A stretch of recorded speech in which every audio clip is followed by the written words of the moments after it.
வணக்கம். ஸ்ரீபெரும்புதூரில் இருக்கக்கூடிய சாம்சங் நிறுவனத்துடைய ஊழியர்கள் கடந்த செப்டம்பர் 9ஆம் தேதியிலிருந்து வேலை நிறுத்தத்தில் ஈடுபட்டிருக்காங்க.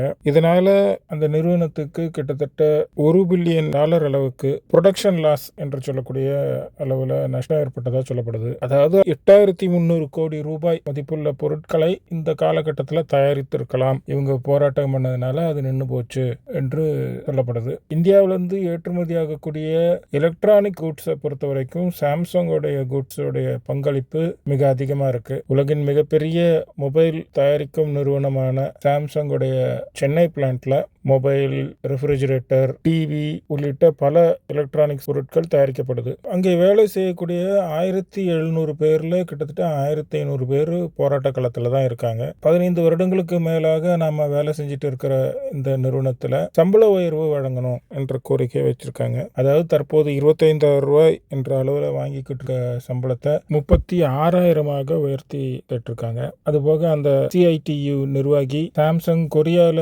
பல லட்சம் சம்பளம் கொடுக்கறாங்க, இந்தியாவில் மிக சொற்ப சம்பளம் கொடுக்கறாங்க என்ற ரீதியில் பேசியிருக்காரு. பல நாடுகள்ல இருக்கக்கூடிய ஒரு நிறுவனம் பல்வேறு நாடுகள்ல இருந்து தன்னுடைய நிறுவனத்திற்கு வேலைக்கு ஆள் எடுக்கும். அப்பொழுது ஒரே வேலைக்கு ஒவ்வொரு நாட்டை சேர்ந்த நபருக்கு ஒவ்வொரு விதமான சம்பளம் கொடுக்கும். அது எந்த வகையில தீர்மானிக்கப்படுதுன்னா, இப்போ உதாரணத்திற்கு கப்பல்ல வேலை செய்யக்கூடிய ஒரு சூழ்நிலை இருக்குன்னு வைங்களேன். கப்பல் நடுக்கடல்ல போகுது. ஆனா அந்த கப்பல்ல வேலை செய்யக்கூடிய நபருக்கு சம்பளம் எப்படி கொடுப்பாங்கன்னா, எந்த ஊரை ரெசிடென்ட்டா கொண்டு இருக்காரோ அந்த ஊர் விலைவாசிக்கு ஏற்ற மாதிரி தான் சம்பளம் கொடுப்பாங்க. அமெரிக்காவில் குடியிருக்கிறார் அப்படின்னா அந்த ஊர்ல ஏற்படக்கூடிய செலவுகளுக்கு ஏற்ப அவருக்கு சம்பளம் கொடுக்கப்படும். அதே வேலையை செய்யக்கூடிய இன்னொரு நபர் இந்தியாவில் இருந்து வரார் அப்படின்னா அவருக்கு இந்தியாவில் ஆகக்கூடிய செலவுகளுக்கு ஏற்ப அவருக்கு சம்பளம் கொடுக்கப்படும். இப்போ அதுல ஒரு பெரிய ஏற்றத்தாழ்வு இருக்கும். அமெரிக்காவில் வந்திருக்கக்கூடிய நபருக்கு அதிக சம்பளம் கொடுக்கப்பட்டிருக்கும். ஆகவே கொரியால கொடுக்கக்கூடிய சம்பளமும் இந்தியாவில் கொடுக்கக்கூடிய சம்பளமும் வேறு வேறாக இருப்பதில் எந்த ஆச்சரியமும் இல்லை. இது கம்யூனிஸ்ட் கட்சிக்காரங்களுக்கு நல்லாவே தெரியும். இங்க இருக்கக்கூடிய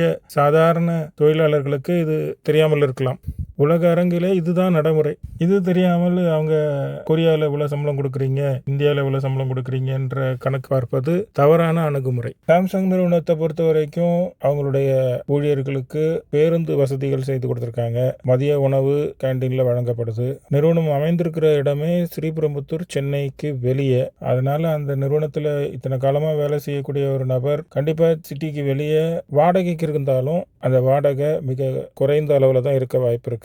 நாம கண்டிப்பா தொழிலாளர் பக்கத்துல தான் பேசணும் என்று நினைக்கிறோம். ஆனா தொழிலாளர்கள் CITU கம்யூனிஸ்டுகள் கூட சேர்ந்து போராட்டம் நடத்துவதால இந்த போராட்டத்துடைய நியாயத்தன்மை சந்தேகத்திற்குரியது. இந்த போராட்டத்தில் ஈடுபடுவதால அந்த ஊழியர்கள் ஏற்படக்கூடிய ஊதிய நஷ்டத்தை இந்த கம்யூனிஸ்டுகள் மறைமுகமாக கொடுக்க வாய்ப்பு இருக்கு. எதுக்கு இந்த வேலையை செய்வாங்கன்னா, சாம்சங் போன்ற நிறுவனம் சைனால தான் அவங்களுடைய மிகப்பெரிய ப்ரொடக்ஷன் ஃபேக்டரியை வச்சிருந்தாங்க. அதை அங்கிருந்து நீக்கி இந்தியாவுக்கு கொண்டு வந்திருக்காங்க.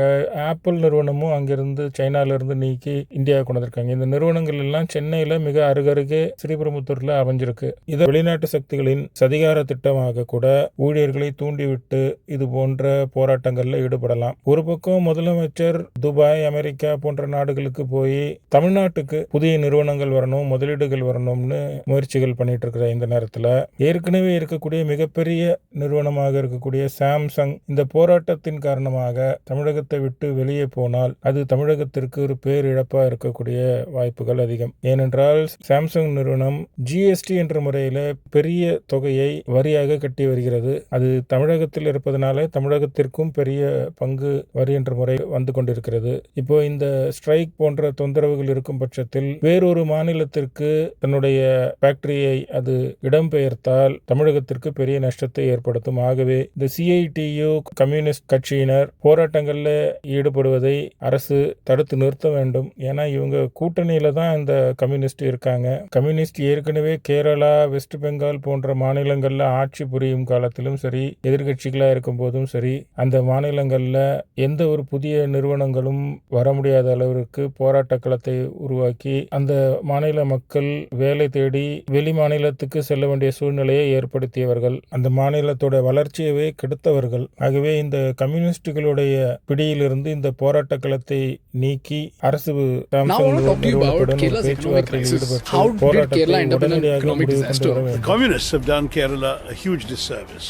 In fighting for workers' rights, they have won those rights, but they've also driven away investors. I remember when I left the United Nations and before I came into politics, and I remember hosting a dinner for about 40 investors for the then Communist Industry Minister Elabaram Karim and his senior bureaucrats to come and do a presentation why they should invest in Kerala. At the end of it all, not one pledge was made, and later I called up some of these people, including ones I knew personally rather well, and said, "Aren't you investing?" And they all said no, and I said, "Why not?"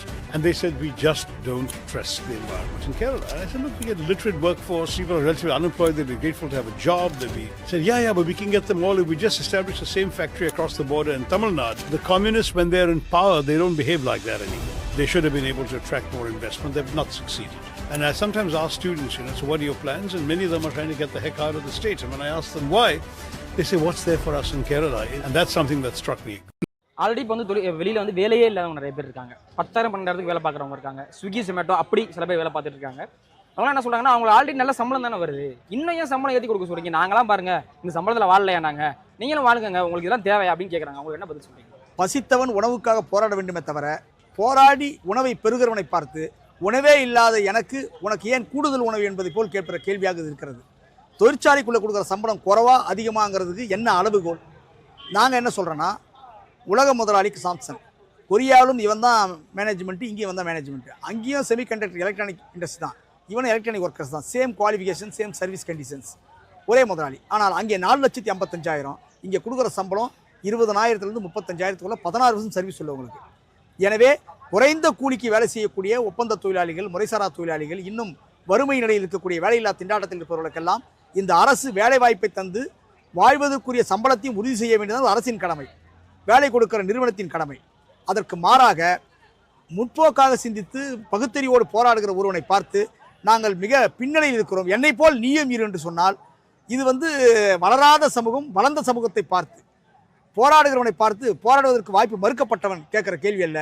இது திட்டமிட்டு எதிரி வர்க்கத்தினுடைய பிரச்சாரத்தினுடைய ஒரு வடிவமே தவிர, எந்த தொழிலாளியும் நீ அதிகமாக சம்பளம் இன்னொரு தொழிலாளி கேட்கவே மாட்டான். இது முதலாளிகளின் குரல். சமீபத்தில் ஒரு கம்பெனியுடைய செக்யூரிட்டி கிட்ட பேசக்கூடிய ஒரு வாய்ப்பு அமைந்தது. ஏன்னா அவர் ரொம்ப வயசானவராக இருந்தார். அப்போ அவருடைய சம்பளம் எவ்வளோன்னு கேட்கும்போது 8,000 ரூபாய் அப்படி சொன்னார். 8,000 ரூபாய்க்கு 12 மணி நேரம் வேலை செய்கிறார். நான் கேட்டேன், ஏன் 8,000 ரூபாய் சம்பளம் இந்த காலத்தில் 20,000 ரூபாய் இல்லாமல் எதுவும் நடக்காது, 8,000 ரூபாய் சம்பளத்துக்கு ஏன் வேலை பார்க்குறீங்கன்னா, நான் எனக்கு வயசு 70க்கு மேலே ஆச்சு, அதனால எனக்கு வீடும் பக்கத்தில் இருக்கிறனால இந்த சம்பளத்துக்கு நான் ஒத்துக்கிட்டேன். ஆனால் என்னுடைய பேரை போட்டு அவங்க எவ்வளோ சம்பளமாக எடுத்துக்கிறாங்கன்னு எனக்கு தெரியாதுன்னாரு. சரி, இது என்ன செக்யூரிட்டி கம்பெனின்னு பார்த்தா, அது ஒரு லோக்கலில் இருக்கக்கூடிய ஒரு செக்யூரிட்டி கம்பெனி. இந்த செக்யூரிட்டி ஆளை பற்றி அவர் என்ன விவரம் சொன்னார்னா, அவர் ஒரு கட்சிக்காரர். இந்த ஏரியாவில் இருக்கக்கூடிய கம்பெனிகளில் அந்த கட்சிக்காரோடைய செக்யூரிட்டி மட்டும்தான் போடப்படணும். அவர் மொத்தமாக எல்லா செக்யூரிட்டிக்கும் சேலரி வாங்கிட்டு ஆளுக்கு தகுந்த மாதிரி ஒரு சம்பளத்தை கொடுக்குறாரு. இப்போ இந்த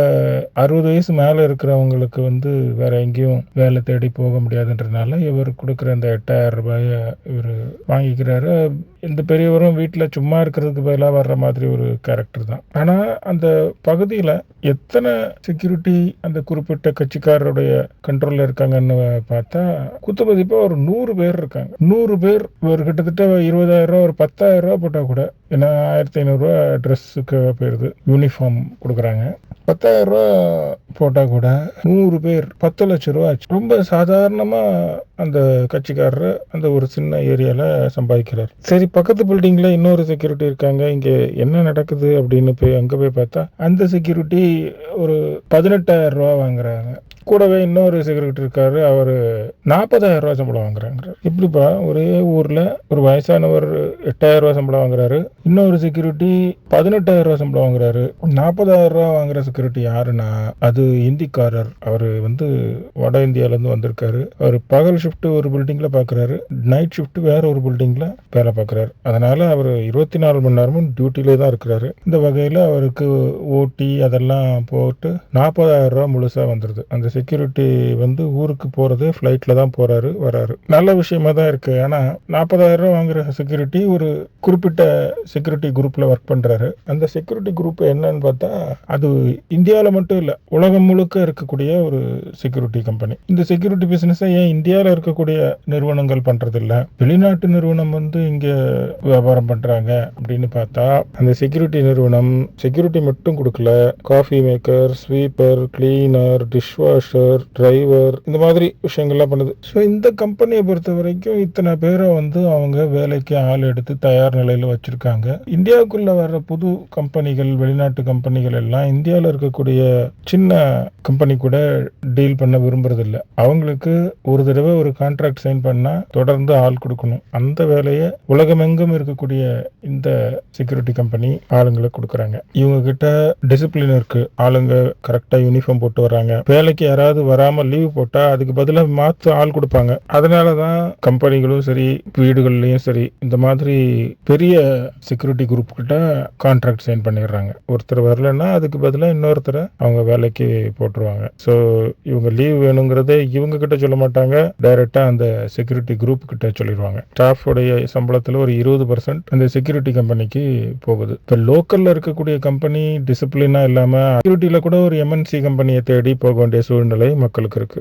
இன்னைக்கு கார் ரெண்டல் கம்பெனி கூட எம்என்சி கம்பெனி இருக்கு. லோக்கல் கம்பெனியால சென்னையில மட்டும்தான் கார் கொடுக்க முடியும். ஒரு மல்டிநேஷனல் கம்பெனிக்கு உலகத்துல பல பகுதிகளில் கார் ரெண்டலுக்கு தேவைப்படுது ஒரே அக்ரிமெண்ட்ல. ஆக ஒரு கம்பெனியுடைய ஸ்டாண்டர்ட் எப்படி இருக்குன்றத ஒரு தடவை தெரிஞ்சுக்கிட்டாங்கன்னா, இந்த கம்பெனி ஸ்டாண்டர்டா கார் கொடுப்பாங்கன்ற ஒரு நம்பிக்கை இருந்ததுன்னா அவங்க தொடர்ந்து அந்த கம்பெனிட்ட இருந்து கார் ரெண்டலுக்கு எடுக்கிறாங்க. ஒரு இமெயில் கொடுத்தா போதும், எங்களுடைய ஸ்டாஃபை இந்த இடத்துல பிக்கப் பண்ணி இந்த இடத்துல ட்ராப் பண்ணுங்க. ஸோ ஒவ்வொரு தடையும் ப்ரைஸ் நெகோசியேஷன் பண்ண வேண்டியதில்லை. இவங்களுக்குள்ள அண்டர்ஸ்டாண்டிங் இருக்கும் பேமெண்ட் விஷயங்கள்ல. இந்த மாதிரி கார் ரெண்டல்லையும் நடக்குது. இப்போ வெளிநாட்டு கம்பெனிகள் இந்தியாவில் ரியல் எஸ்டேட் பிசினஸ்ல இறங்கியிருக்காங்க, டாக்ஸ் ஃபைலிங் பிசினஸ்ல இறங்கியிருக்காங்க, சின்ன சின்ன ஆஃபீஸ் வேலைகள் என்னென்ன இருக்கோ அதெல்லாம் செய்யறதுக்கு தயாரா இருக்காங்க. ஒரு கம்பெனியில காரை வாங்கி மெயின்டைன் பண்ணி சில வருடங்களுக்கு பிறகு வித்து கொடுக்கக்கூடிய வேலைகளை இந்த மல்டிநேஷனல் கம்பெனிகள்லாம் பண்றாங்க. பில்டிங் மெயின்டெனன்ஸ் வெளிநாட்டு கம்பெனிகள் பண்றாங்க. பில்டிங் ரியல் எஸ்டேட்ல ஃபுல் அண்ட் ஃபுல் அவங்க பணம் செலவு பண்ணி வேர்ல்டு குவாலிட்டியில பில்டிங் கட்டுறாங்க. வேர்ல்டு குவாலிட்டியில ஆஃபீஸ் செட்டப் செஞ்சு கொடுக்குறாங்க. அதுக்கு மாசம் இவ்வளவு மெயின்டெனன்ஸ் காஸ்ட் வாங்கிக்கிறாங்க. இது எல்லாமே வெளிநாட்டு கம்பெனிகள் நம்ம ஊர்ல செஞ்சுட்டு இருக்காங்க. மேன் பவர் ஒர்க் என்னென்ன இருக்கோ அது எல்லாமே செய்யறதுக்கு வெளிநாட்டு கம்பெனிகள் இருக்காங்க. இதுல பாதிக்கப்படுறது யாரு? லேபர் லெவல்ல இருக்கக்கூடிய நபருக்கு சேலரி மிக கம்மியான அளவுல கொடுத்துட்டு இந்த கம்பெனிகள் ஒரு பெரிய மார்ஜின் வச்சு அந்த லாபத்துல ஒரு பெரிய பங்கு எடுத்துக்கிறாங்க. இந்த விஷயங்கள் எல்லாம் செய்ய வேண்டிய தமிழ்நாடு வேலைவாய்ப்பு அலுவலகம் என்ன செய்யுது? தமிழ்நாடு வேலைவாய்ப்பு மற்றும் பயிற்சி நிறுவனம்னு இருக்கு. வெப்சைட்லாம் வச்சிருக்காங்க, சோசியல் மீடியாலலாம் இருக்காங்க. என்ன வேலை பார்க்குறாங்கன்னா, அதோட வெப்சைட்ல போய் பார்த்தீங்கன்னா வெளிநாட்டுக்கு ஆள் அனுப்புகிற வேலையெல்லாம் பார்க்குறாங்களாம். அது கமிங் சூன்னு போட்டு வச்சிருக்காங்க. உள்ளூரில் இருக்கிற வேலைகளை சரியான முறையில் ஆளுங்களை அனுப்புனாலே மக்களுக்கு எவ்வளோ உதவியாக இருக்கும். இந்த தமிழ்நாடு வேலைவாய்ப்பு அலுவலகத்தை பொறுத்த வரைக்கும் ஒரு கமிஷனர் இருக்காரு. சென்னையில் மிகப்பெரிய அலுவலகம் இருக்கு. அரசு வேலைகளுக்கு வருவதற்குள்ள அப்ளிகேஷன் இதெல்லாம் கொடுக்குற வேலையை செஞ்சுட்டு இருக்காங்க. இப்போ நான் முன்பே சொன்ன மாதிரி security, coffee maker, sweeper, cleaner, dishwasher, driver, இது மாதிரியான லேபர் லெவல் வேலைகள் நிறைய இருக்கு. நிறைய ஆளுங்க தேவைப்படுறாங்க. நிறைய ஆளுங்க வேலை செஞ்சுக்கிட்டு இருக்காங்க. இதையெல்லாம் ஒரு வியாபாரமா வெளிநாட்டு கம்பெனிகள் நம்ம ஊர்ல செஞ்சுக்கிட்டு இருக்காங்க. அதுக்கு ஒரு பெரிய கமிஷனை வாங்கிட்டு இருக்காங்க. அரசு அலுவலகம் வைத்துக்கொண்டு மாவட்டத்துக்கு ஒரு அலுவலகம் இருக்கு, வேலைவாய்ப்பு அலுவலகம். சென்னையிலேயே பெரிய பெரிய அலுவலகங்கள் இருக்கு. வேலை வேணுங்கிறவங்க ஆன்லைன்ல அப்ளை பண்ணுங்கன்னு சொல்லிட்டு தமிழக அரசு இருக்கு. அது 1.5 வருஷத்துக்கு ஒரு தடவை ரெனிவல் பண்ணணும். அதெல்லாம் டீட்டெயில் எல்லாம் அந்த வெப்சைட்ல போட்டு வச்சிருக்காங்க. இது போன்ற வேலைகளுக்கு ஆள் எடுக்கும் நிறுவனங்கள் தமிழக அரசுடைய வேலைவாய்ப்பு அலுவலகம் மூலமா தான் எடுக்கணும்னு ஒரு சின்ன ஒரு குறிப்பு அனுப்புனா அந்த நிறுவனங்கள் பதறி அடிச்சுக்கிட்டு தமிழ்நாட்டு வேலைவாய்ப்பு அலுவலகம் வழியா ஆளுங்களை எடுத்து பணியில வைக்க போறாங்க. எந்தெந்த பகுதிக்கு பக்கத்துல வீடு இருக்கிறவங்க இந்த நிறுவனங்கள்ல வேலை இருக்கு, விருப்பம் இருந்தா போய் பாருங்கம்மா.